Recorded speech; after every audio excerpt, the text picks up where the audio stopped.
This message comes from NPR sponsor Comcast. Since 2011, Internet Essentials from Comcast has connected millions of people from low-income homes to the Internet. Comcast is continuing to provide 60 days of free Internet to new Internet Essentials customers. Just a warning, this episode contains language that some people may find offensive. That seems to be a pattern lately. My dad and my mom raised me to be racist. I grew up in the South. I chose to assimilate with white people for my own self-preservation. I didn't speak up against racism because I was scared. My parents told me not to speak up because they were scared. But I'm tired of this. I'm Shireen Marisol Meraji. I'm Gene Demby, and this is Code Switch from NPR. And that other voice you just heard belongs to Edmond Hong. Here he is again.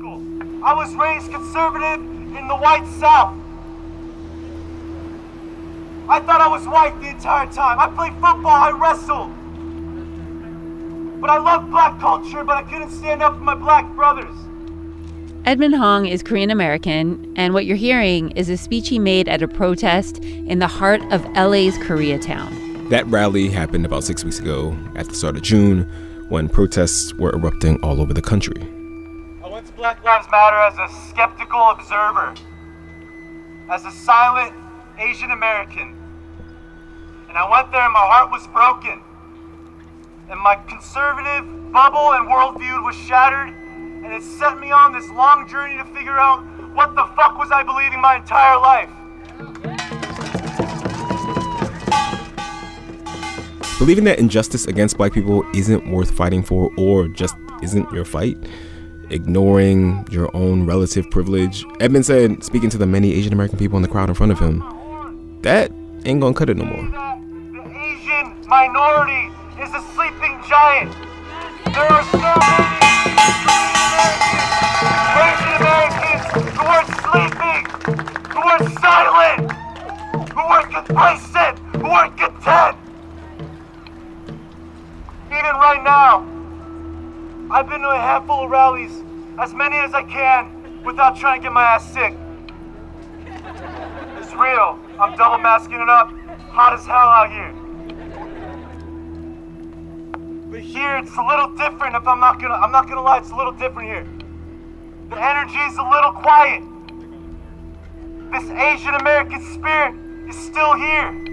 We're complacent. Edmond says when he and his fellow Asian Americans leave rallies, when they leave protests, they can just go home. In his case, he said he goes home to his gated house and to his white roommates. But now when the black brothers and sisters are asking for assistance and for help and solidarity, we're still at home. We as Asian Americans have another role. We have to talk to our friends, have uncomfortable conversations. Keep blasting social media. Don't be complacent. Come to these things.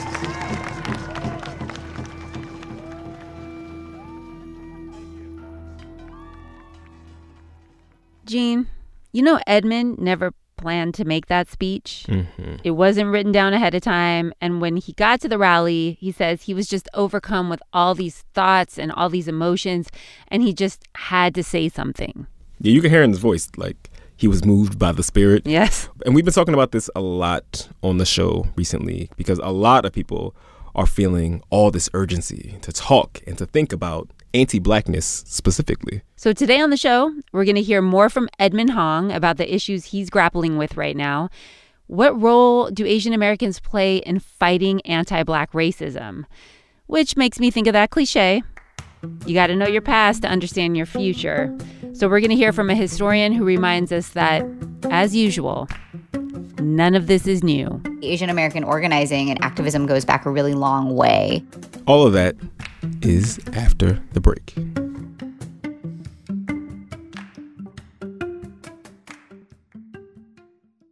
This message comes from NPR sponsor BetterHelp.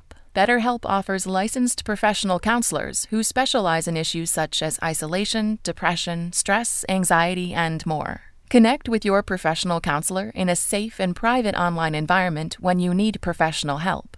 Get help at your own time and your own pace. Schedule secure video or phone sessions, plus chat and text with your therapist. Visit betterhelp.com/code to learn more and get 10% off your first month. This message comes from NPR sponsor Discover. Sometimes food is more than just food. It's an integral part of the community. So this year, Discover is giving $5 million to support Black-owned restaurants, to places like Rodney Scott's Barbecue in Charleston, Post Office Pies in Birmingham, Back in the Day Bakery in Savannah, and hundreds more places in your local community all across the country. Learn how you can show your support at discover.com. How do you maintain a friendship in the middle of a pandemic? Including our last restaurant meal. My last restaurant meal was with you. I love that. Wow. Aminatu Sow and Ann Friedman gave me some friend pointers. They host a podcast called Call Your Girlfriend, and they wrote a book all about friendship. Listen and subscribe now to It's Been a Minute from NPR. Gene. Shireen. Code Switch. One of our producers, Alyssa Jeong-Perry, was at that rally where Edmond Hong gave that passionate speech, and she tracked him down because she had to know what made Edmond grab the mic that day and just, start telling people, stop being complacent, do something. And Alyssa's here with us. Hey, Alyssa. Hey, Shireen. Hey, Gene. Yeah, I was there. The crowd was basically made up of Asian Americans, ranging from Koreans, Chinese Americans, brown folks.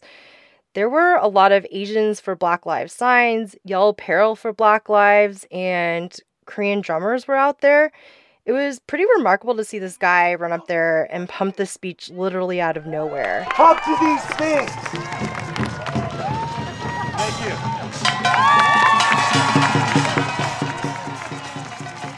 It was clear from the crowd's reaction that what he said resonated with a ton of people.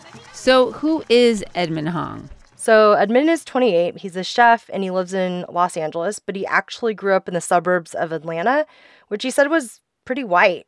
His parents are Korean immigrants. I think I was pretty ashamed to be Korean most of the time. I think I always knew I was Korean, but I just hated being Korean.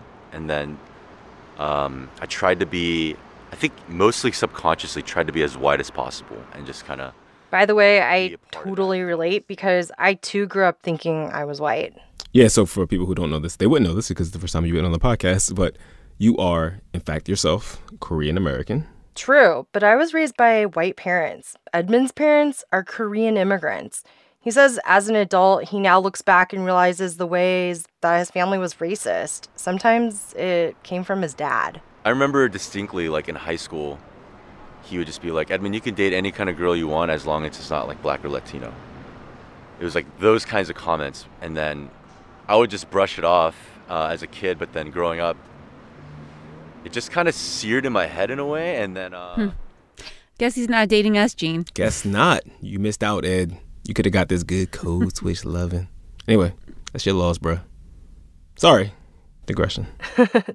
Right. Those kind of offhand comments persisted all throughout grade school.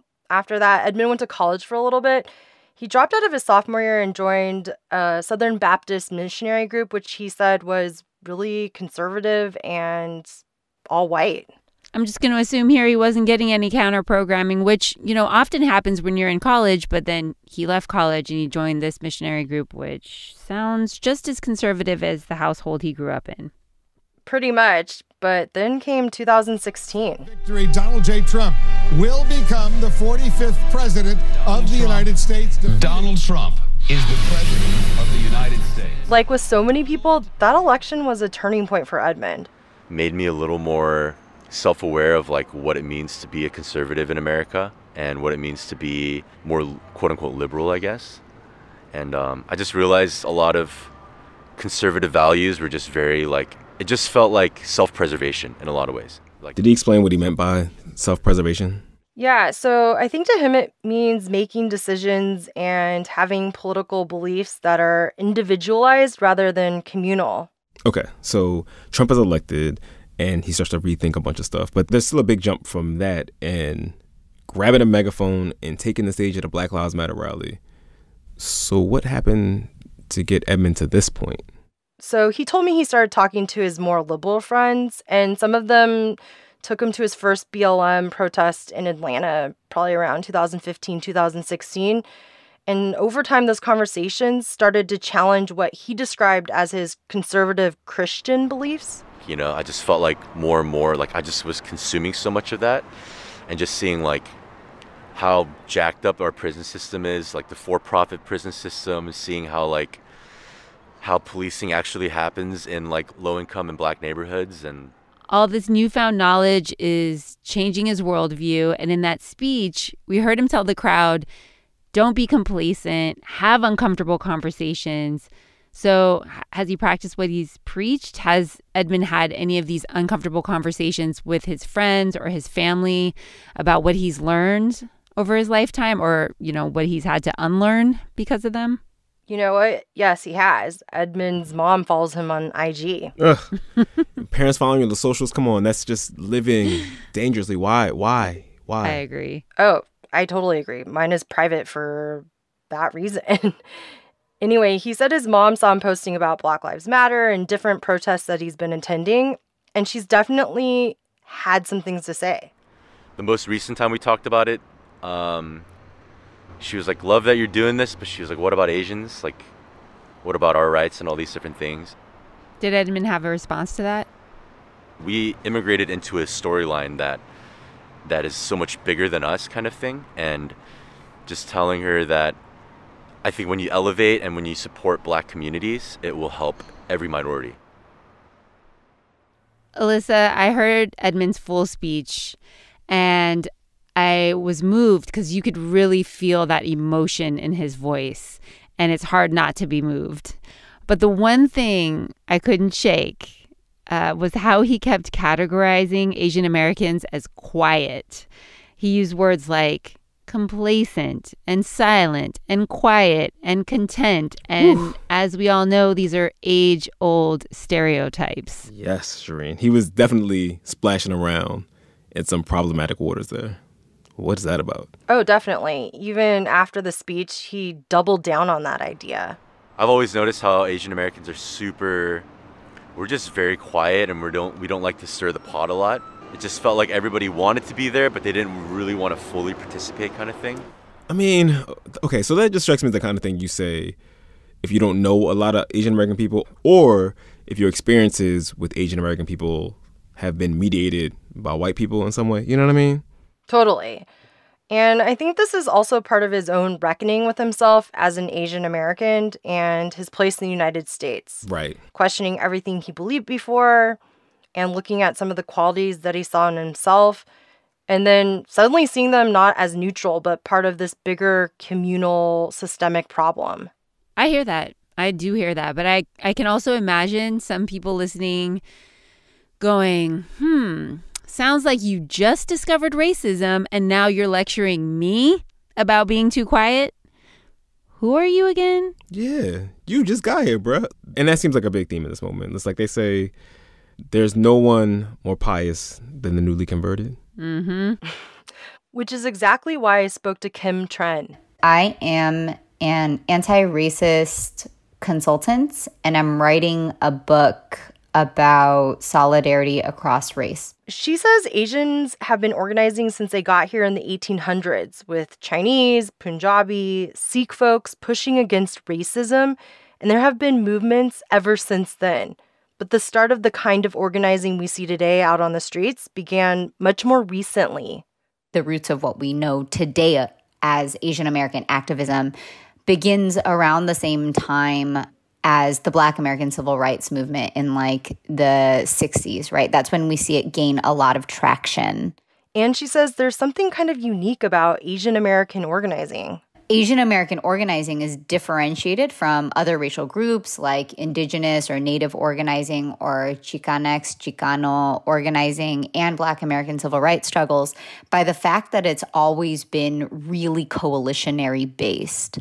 Asian American organizing has always been really multiracial. That's one of the reasons that Asian American organizing history might be less well known. Because while there have been obviously specific moments where Asian Americans were organizing for an Asian American cause, like Japanese Americans fighting for recognition of their incarceration during World War II as more than quote-unquote internment, fighting for reparations, fighting for official apologies for what happened. Right. And of course, Vincent Chin's murder in Detroit was an inflection point. I guess we got to do explanatory comment here. Vincent Chin was killed in a racist attack by two white men in Detroit in 1982. Those two white men, by the way, only had to pay some fines and got probation after a white judge said that these are not the type of men who belong in jail. And the Yellow Power movement in the 70s and 80s. But a lot of the organizing has actually been integrated into other movements, like the movement for Black liberation. One of the things that I think about often is that Yuri Kochiyama, as a Japanese American, was the person who was holding Malcolm X after he had been shot numerous times and as he lay dying. But we don't actually see that in a lot of, the visual imagery of this moment in films. It's not memorialized anywhere. And that's kind of also what we saw with the Delano grape strike and Cesar Chavez, where Filipino and Mexican farm workers organized together in California. And Filipino organizers started the grape boycott in the 60s that Cesar Chavez usually gets all the credit for. Yeah, I didn't really know about that history either. And Kim says it's no accident that many of us aren't taught these things. There's a whole part of Asian American organizing here, of participation in these boycotts and these marches and this nonviolent resistance. But we don't talk about Asian American involvement. And so the thing that we're left with is that Asian Americans aren't politicized, that Asian Americans don't fight, and that Asian Americans are apathetic. Which is exactly the way Edmund was characterizing Asian Americans. Exactly. It's interesting because a recent Gallup poll just found that Asian Americans are more likely to say they support and feel connected to the recent protests than any other ethnic groups besides Black people. And after Black folks, Asian Americans were also the most likely to say that the protests have changed their views on racial justice a lot. So all of those perceptions that Edmund mentioned, they're not necessarily supported by this data. But Kim says those perceptions are related to the model minority myth, that Asians are quiet and hardworking and not troublemakers, which is something that has been placed on Asian Americans from the outside. But Kim says it's also a stereotype that many of us have leaned into and found useful. The model minority is a way that we defined ourselves as definitively not Black. And that is anti-Blackness within our community. She says actually anti-Blackness is a way that Asian racial identity gets formed in a lot of different ways. What kind of bolsters that idea is that there has been actual, real, tremendous harm that Asian Americans have committed. So I'm thinking here of the death of Latasha Harlans, which is something that we've been talking about a lot lately, Jean. We just mentioned Latasha Harlans on the show last week.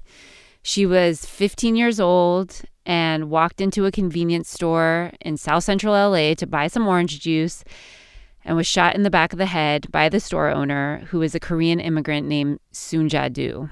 Yep. And just like in the Vincent Chin case, the judge in that case only gave Soon Ja-do fines and probation. Yeah, so Kim used that example to show how Asian Americans have adopted this country's disdain of Black people.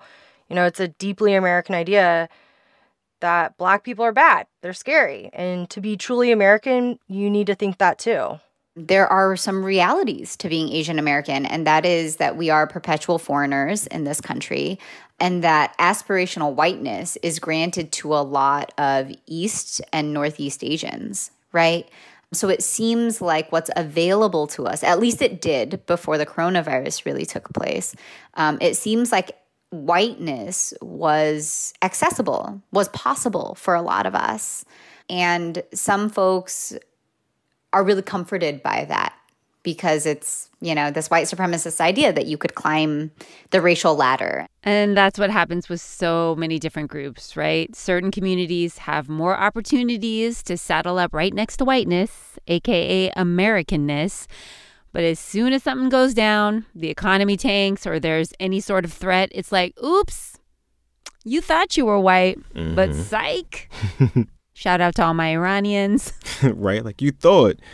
And for people who realize that they can never really be folded into whiteness, you know, it makes sense that they might eventually organize around anti-blackness. One, because blackness is the thing that sort of defines the boundaries of whiteness, but also because anti-blackness is the logic that makes the gears of white supremacy work against everybody, whether we're talking about barriers to the ballot and unequal education or unchecked policing power, you name it. And Kim says one of the really special and kind of newer things that's happening now is that Asian American organizers are really focusing on anti-blackness specifically. It's not about us experiencing the same things. It's actually about us experiencing uniquely different things and having, for Asian Americans, putting a stake in the ground and saying, this matters, we're fighting, and we're fighting for it. And it's about liberation for Black folks. So as our country moves forward, Kim wants folks like Edmund to recognize that Asian Americans are deeply political and have been part of major milestones in America. This moment, as hard as it may seem and as new as it may seem for some, is actually connected to a much longer legacy. So, you know, we're doing this with history at our backs, and that's really exciting.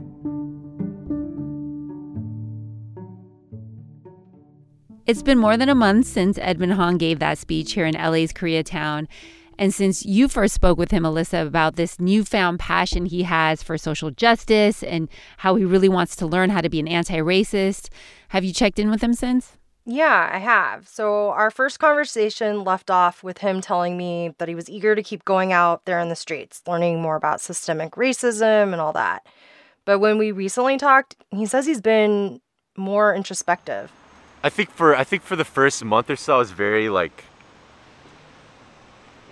there was just so many things wrong. You're just like pointing fingers and you're just like, this is wrong, this is fucked up, this is going on, this person's this way, this, etc. Now I'm like, okay, like, yes, all those things are valid, but it's still, there's a lot of shit internally in me kind of thing that I need to deal with kind of thing.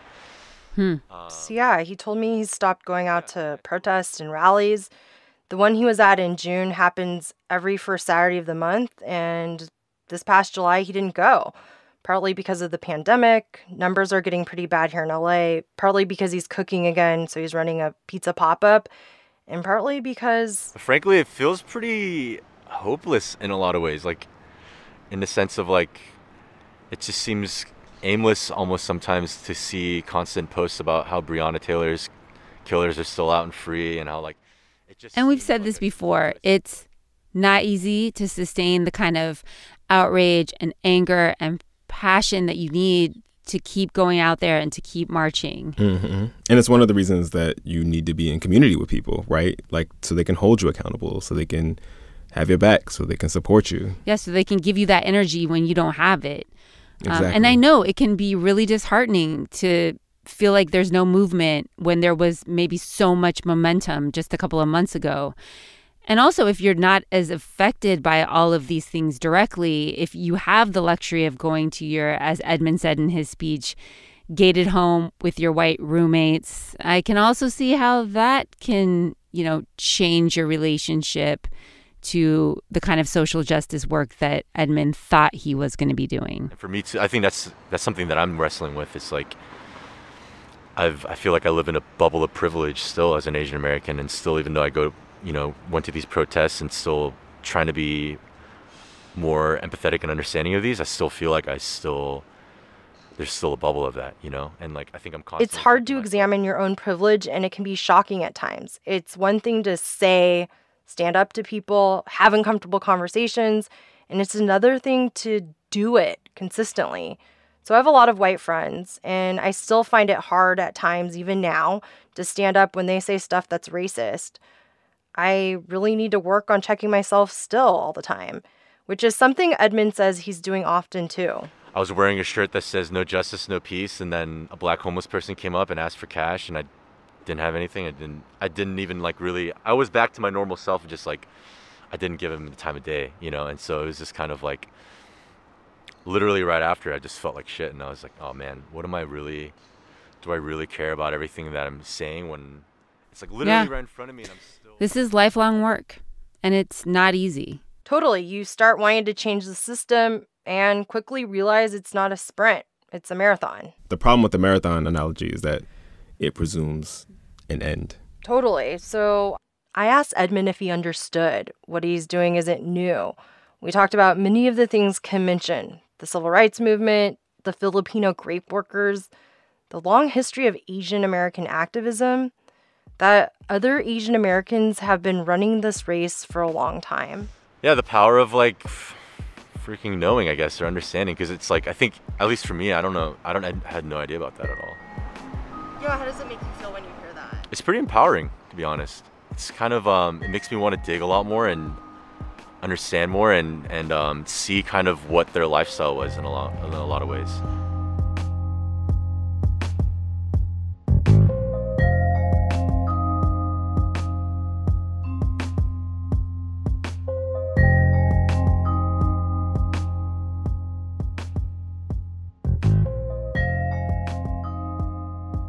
And that's our show, y'all. It was edited by Leah Donnella and produced by Alyssa Jong Perry. Shout out to the rest of the Code Switch team: Kumari Devarajan, Natalie Escobar, Jess Kung, Steve Drummond, and L.A. Johnson. You can follow us on Twitter. I'm GEEDE215. That's GD215 Philly. Whoop, whoop. Shireen is at Radio Mirage, and Alyssa is at Alyssa J. Perry. We always want to hear from you. Email us at codeswitch@npr.org and subscribe to our newsletter, which you can do by going to npr.org/newsletters with an S at the end. I'm Gene Demby. I'm Shireen Marisol Meraji. And I'm Alyssa Jong Perry. Be easy, y'all. Peace.